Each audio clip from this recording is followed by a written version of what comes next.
I'm Alan, and we're back here in Kenai, Alaska, or outside of Kenai, Alaska. We're going to show you how to do some trapping, and I'm kind of going to show you what we've got here. We've got an actual ermine home. Even though the snow's real crusty, we can still see the small tracks here. And this is an active, fresh hole here. There's definitely ermine living in here. Now if you look around, you see there's lynx tracks. There's a small set of lynx tracks, and there's a bigger set of lynx tracks. They're all in this area. They're after these ermine, trying to catch them out. And if you'll look from the ermine hole, from here up to the tree, the bark's actually worn down where he's using this to get up in the canopy. So the type of trap that we want to do here is a spring trap. Because once we catch the ermine, what we would want to do is we want that ermine to be up and out of the predator's reach. Because there's more than one lynx here after these ermine. There's probably several ermine here in this hole. So I'm going to see if I can design a trap here that we can use with available resources. And we'll be back with you. Okay, what we've got here is a birch tree, and we're going to take this tree and we're going to de-limb a lot of the limbs off, leave us one main limb, probably this one. Take everything else off so it won't stop it or slow it down from straightening itself back up and lifting the ermine up in the air here. So we're going to go ahead and trim off the limbs that we don't want, it's not necessary for the trap.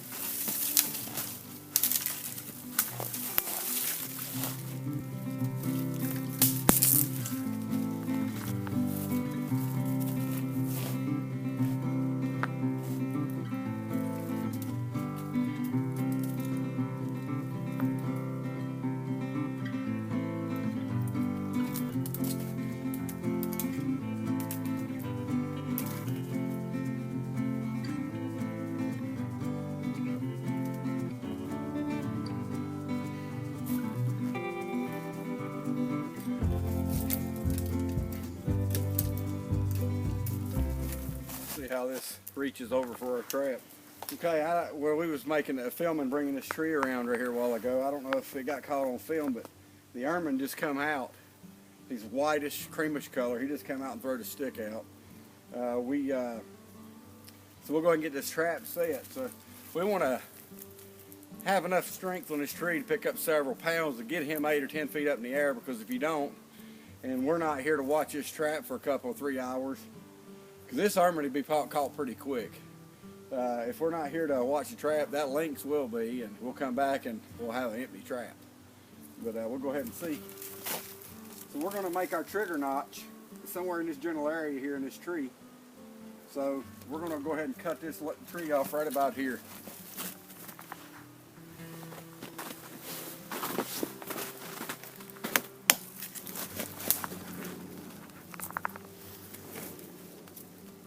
As you can see here, we just basically tied just a simple square knot, double square knot here to the top of the tree that we're going to use for a spring.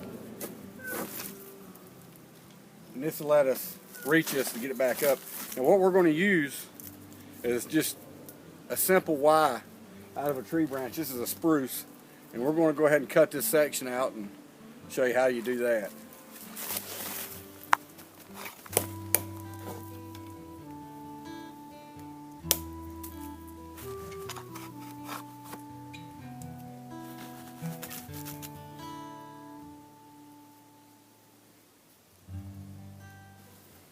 Okay, now we've just took and found a Y limb similar to this one, and what we did was we cut this Y off, and this branch that went straight up, we just cut a small slanted notch in it. So that's what we're going to use for our trigger. And what we'll do is, this is the way our trigger will fit against the tree. Here's our tree, and we've got our notch that we carved into our tree. This will fit into that notch. Our string will come down and tie the knot to be on the same side as this notch. Now this is what will hold it to our spring pole. We'll bring that same line down, wrap it around a couple times, tie a knot, and that knot will be on the back side of the trigger. This is what attached to the snare, so when the animal gets in the noose, whether it's on his body or his neck, and he goes to try to pull free from it, he's going to pull the trigger out and release it just like you would on a firearm. And when it does, that's going to set off the reaction of the spring pole. And this will raise them in the air out of the way of the predator. So we'll go ahead and get to setting this.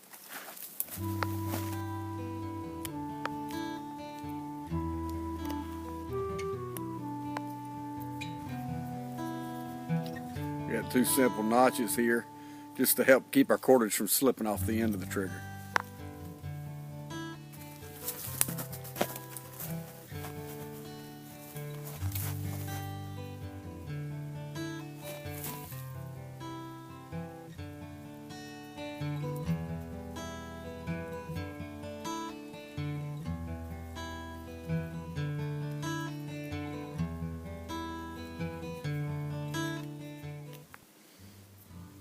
Okay, what you want is you want your notch on the same exact side, your knot from your cordage on the same side as the catch on your trigger.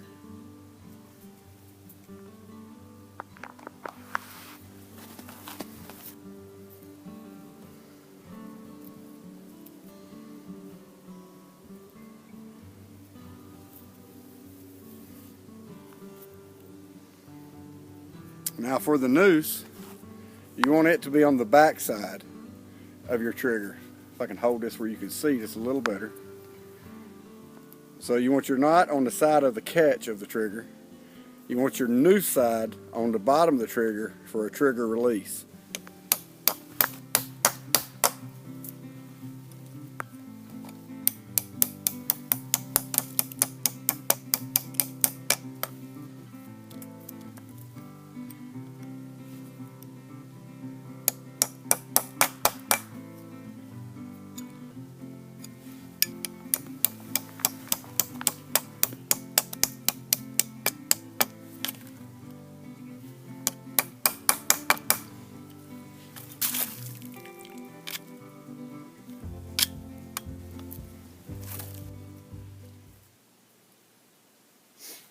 Okay, we're going to go ahead and set this trigger. Keep in mind the direction of travel on the spring trap. Now this is not just a small limb. This is pretty good tree pulled over. Like I said, we're wanting to raise this animal 8-10 feet up off the ground, so the lynx won't be able to get to it or have trouble doing so. But keep in mind when you're setting this, that this trigger is really easy to offset, and so you want to stay out of the line of fire from this, because this would certainly take an eye out. So we want to set this. So that's set.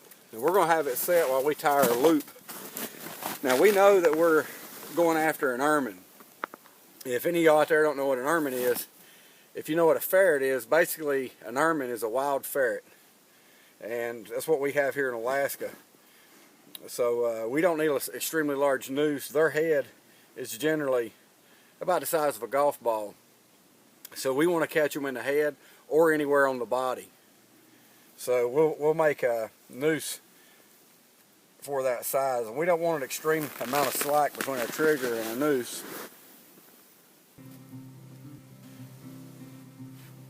And that's probably about what we want to end up with. So I'm going to bring this cordage around, and I've kind of marked where I want it, and I'm going to tie it back on itself. And to make this a little easier on me, I'm going to go ahead and get rid of the excess here that I don't need.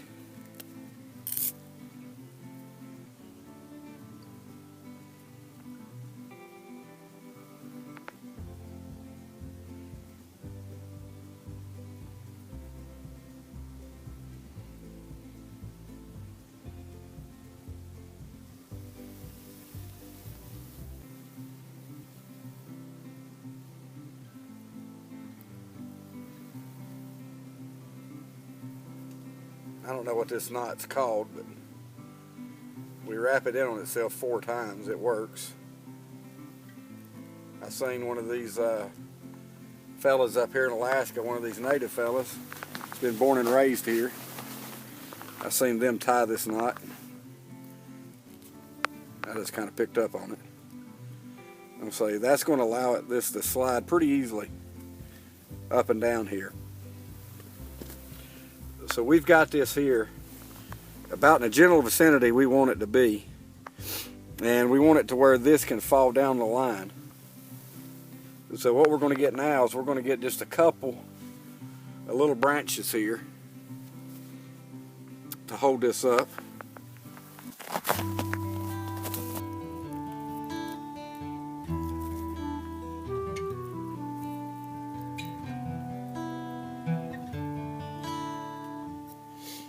Okay, so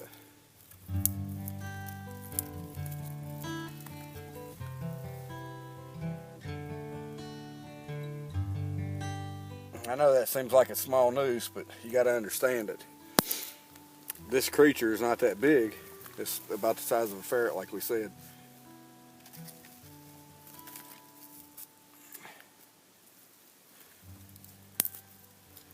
We want to make it look like little brushes fell down around the hole here, and the reason that we don't want this one to really be in the ground is we want it to be able to simply fall over with him as he comes out or tries to pull back in. If he, and this tree will snatch him back out of the hole.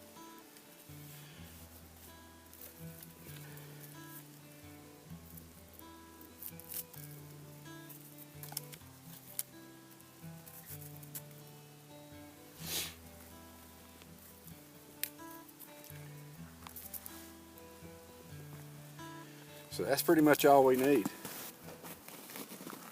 Okay, so here we have our trap set for the ermine. And the idea here is, now this trap's very sensitive, so remember you want to stay out of the line of travel here, line of fire. But this animal's going to come out. He's going to get this noose on him, and it doesn't take very much. And he's caught. And he's going to be,